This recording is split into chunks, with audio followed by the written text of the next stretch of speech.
यूहन्ना की इंजील और उसका दूसरा बाब जो 25 आयत पर मुश्तमिल है।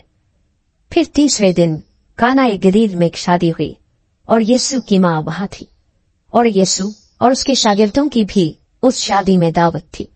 और जब मैं हो चुकी तो यीशु की मां ने उससे कहा कि उनके पास मैं नहीं रही।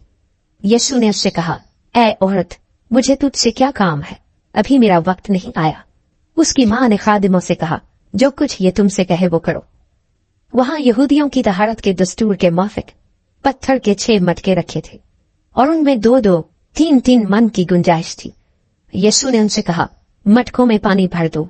बस उन्होंने उनको लबालब भर दिया। फिर उसने उनसे कहा, अब निकाल कर मेरे मजलिस के पास ले जाओ। बस वो ले गए।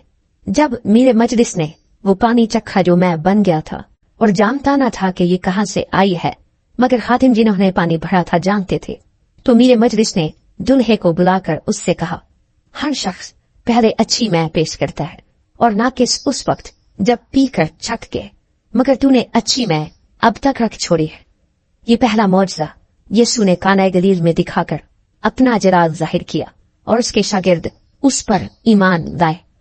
इसके बाद वो और उसकी मां और भाई और उसके शागिर्द कफरनहूम को गए और वहां चंद रोज रहे। यहूदियों की ईद फसा नजदीक थी और यीशु यरूशलेम को गया। उसने हैकल में बैल और भेड़ और कबूतर बेचने वालों को और सराफों को बैठे पाया और रस्सियों का कोड़ा बनाकर सबको, यानी भेड़ों और बैलों को हैकल से निकाल दिया और सराफों की नकदी बखेर दी और उनके तख्ते उलट दिए और कबूतर फरोशों से कहा, इनको यहाँ से ले जाओ, मेरे बाप के घर को तजारत का घर ना बनाओ। उसके शागिर्दों को याद आया कि लिखा है, तेरे घर की गैरत मुझे खा जाएगी। बस यहूदियों ने जवाब में उससे कहा, तू जो इन कामों को करता है हमें कौन सा निशान दिखाता है? यीशु ने जवाब में उनसे कहा, इस मकदिस को ढा दो तो मैं उसे 3 दिन में खड़ा कर दूंगा। यहूदियों ने कहा, 46 वर्ष में यह मकदिस बना है और क्या तू उसे 3 दिन में खड़ा कर देगा? मगर उसने अपने बदन के मकदिस की बाबत कहा था।